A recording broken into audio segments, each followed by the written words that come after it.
It was a cloudy afternoon in Denver, Colorado, when I found myself in a situation I never thought I would face. My name is Rachel Moore, and what I am about to share is not easy. It is a story about trust, temptation, and the choices that changed the direction of my life. I had been married to Daniel, my husband, for 7 years. We had built a comfortable life together, though. Like most marriages, ours wasn't perfect.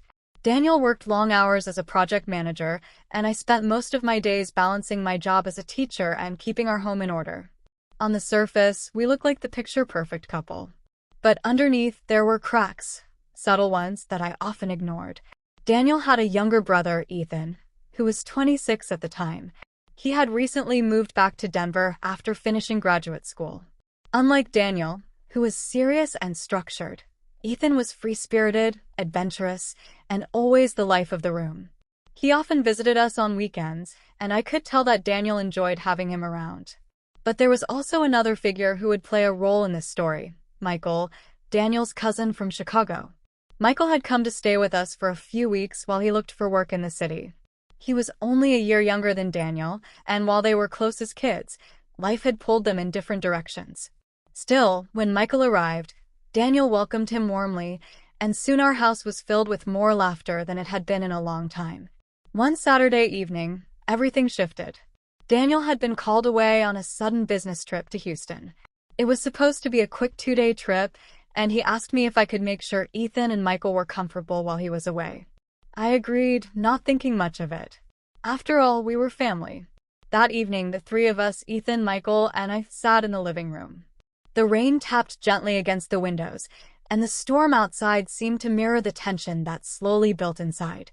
We talked about life, about dreams, and about struggles. Ethan spoke about how he sometimes felt overshadowed by his older brother. Michael admitted that he was worried about finding stable work after so many setbacks. And I, perhaps against my better judgment, shared how lonely I sometimes felt in my marriage. It was in that moment that I realized how dangerous vulnerability can be. The three of us ended up in Daniel's study, the quietest room in the house. It was small, with just a desk, a couple of chairs, and shelves lined with books.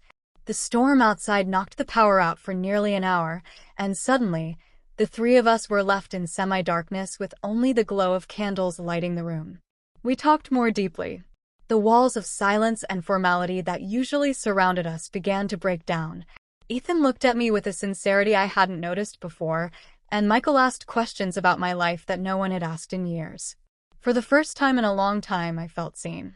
But being seen in that way when your husband is not around can lead to paths you should never walk down. I won't exaggerate or create scandal where there was none, because nothing inappropriate happened that night. But something did happen inside of me. Something shifted. Sitting in that room with those two men, I realized how fragile trust can be. I realized how dangerous it is when emotional needs are ignored for too long. Ethan and Michael never crossed a line, and neither did I. But the temptation lingered in the air like smoke after a fire.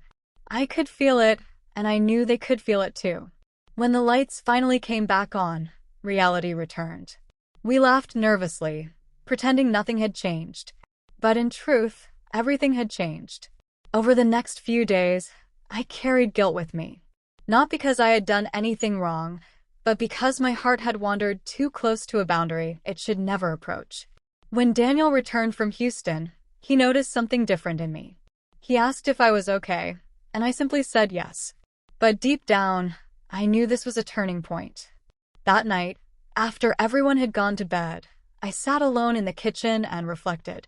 Why had I felt such a pull toward Ethan's warmth and Michael's curiosity? The answer was clear. I had been starving for emotional connection. I had allowed loneliness to whisper lies into my heart. I made a decision then and there. I would not let that loneliness drive me into betrayal. The next morning, I sat down with Daniel and told him the truth.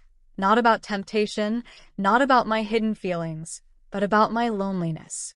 I told him I needed him to be more present, more emotionally connected.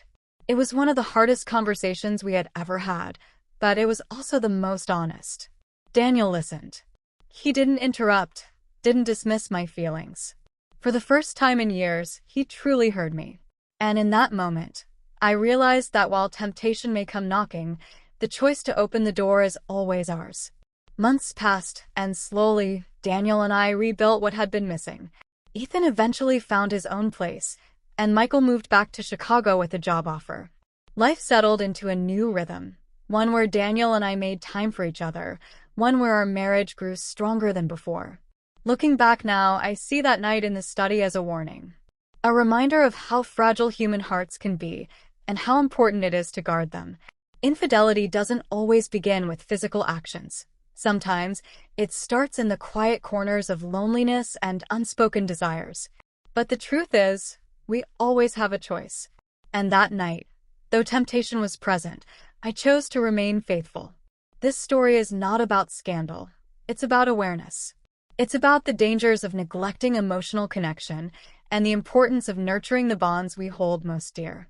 If there's one lesson I've learned, it's this: marriage is not just about loyalty in action, but loyalty in heart. And sometimes, the greatest battles are the ones no one else ever sees.